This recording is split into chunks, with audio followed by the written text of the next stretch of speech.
So today we're going to the National Museum of American History. Look back on the channel and you'll see the National Museum of Natural Sciences. If you look back, you'll even see the Smithsonian Castle. You'll even see the National Museum of Asian Arts here. On the National Mall, you'll see the Washington Memorial there.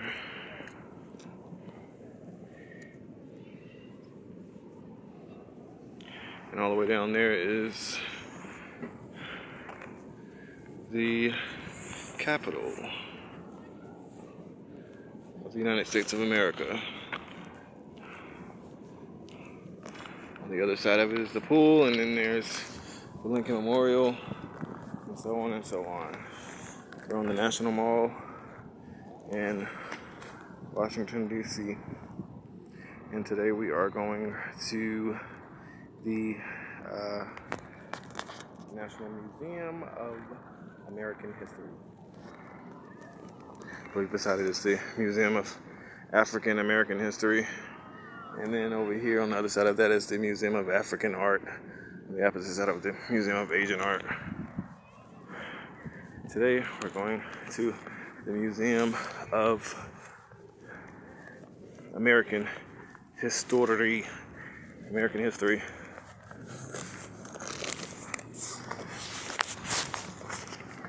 We're going to get and walk over here.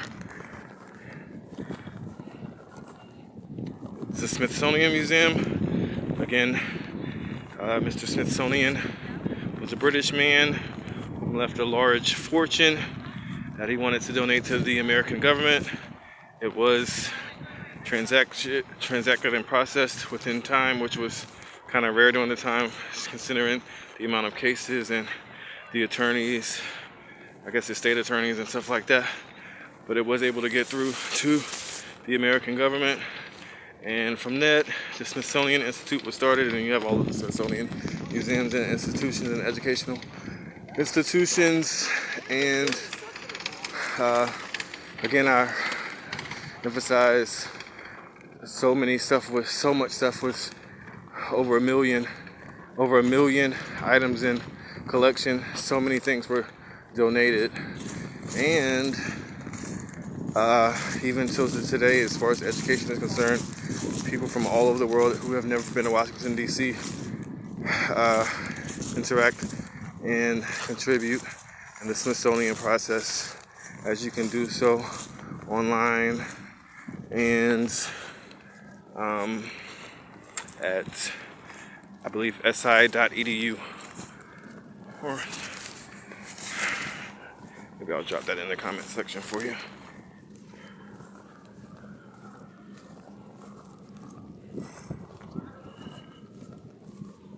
So here we are at the Museum of American History.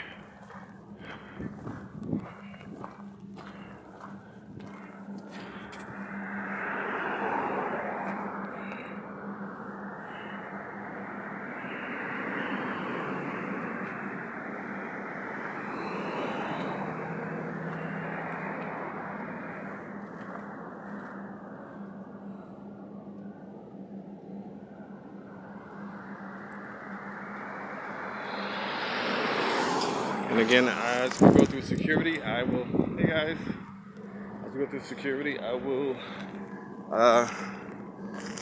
go off into clip 2 after security.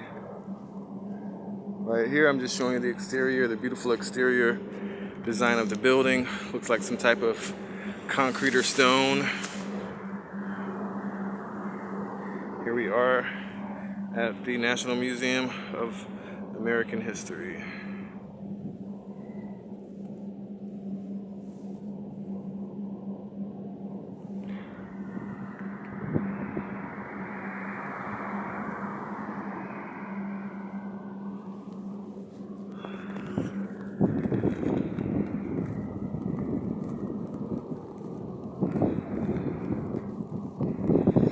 I'll just read one of the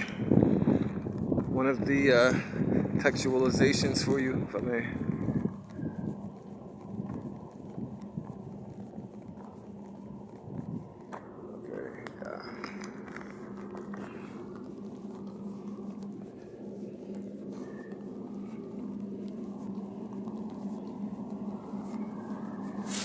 Department of Agriculture, this large building here, as well as the Department of Energy are also very nearby, as well as the Bureau of Engraving, which handles the printing of money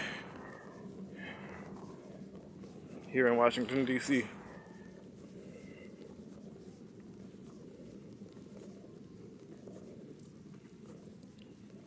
Common ground, our American garden. Many peoples and their plants have left a mark on the American landscape. Our gardens include plants that were found here, brought from other countries, or passed down by seed or shared with neighbors. These plants now represent a shared American heritage. As natives and newcomers interact, we all help develop gardens that are part of our homes, communities, and identities. This garden borders the museum, sharing stories of memory, healing, discovery, and ingenuity. What we choose to plant is an expression of what we value and who we are. Do you know? You can visit the second floor of the museum's West Wing for more stories on the nation we build together. Smithsonian Gardens. Here's the ornamental onion. Apparently it's out of bloom right now. It's allium species and hybrids, Amaryllis family, northern hemisphere. Alliums include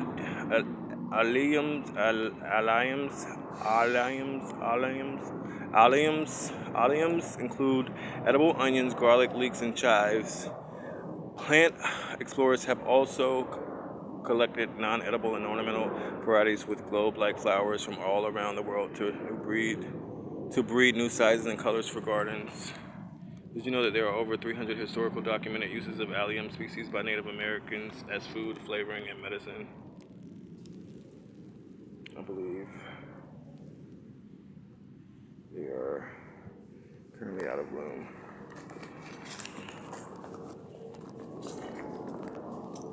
However, this let's see if we can locate it. Sneezeweed, one blooming native perennial, puts on a spectacular show from July to October or November. That's why maybe we're not able to readily compare it to this picture. I mean, these are orange, but it doesn't have that. What's the middle section called? It doesn't have that. Whatever the middle section is called. Blooming and bloom. The long blooming native perennial puts on a spectacular show from July to October. Sneezeweed does not derive its common name from the effects of pollen, or rather, Menominee Indians dried and crushed this plant into a fine powder called snuff to get rid of congestion and sickness. The plants help you feel better. Okay, I think that is what this is. Is that? This might be butterfly weed.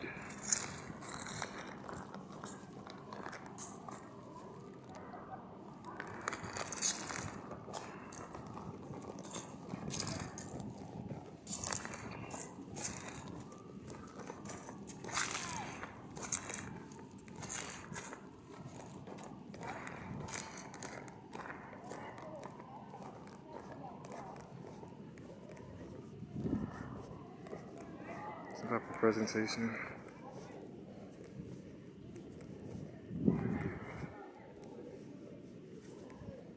Modern civilizations depend on science. James Smithson. I said Mr. Smithsonian, but it's Mr. Smithson, whom the Smithsonian Institution is named after, was well aware that knowledge should not be viewed as existing in isolated parts, but as a whole, each portion of which throws light on all the other, and that the tendency of all is to improve the human mind and to give it new sources of power and enjoyment. Narrow minds think nothing of importance but their own favorite pursuit, but liberal views exclude no branch of science or literature, for they all contribute to sweeten, to adorn, and to embellish life. As you can see there. To embellish life Science is the pursuit above all, which impresses us with the capacity of man for intellectual and moral progress and awakens the human intellect to inspire for a higher condition of humanity.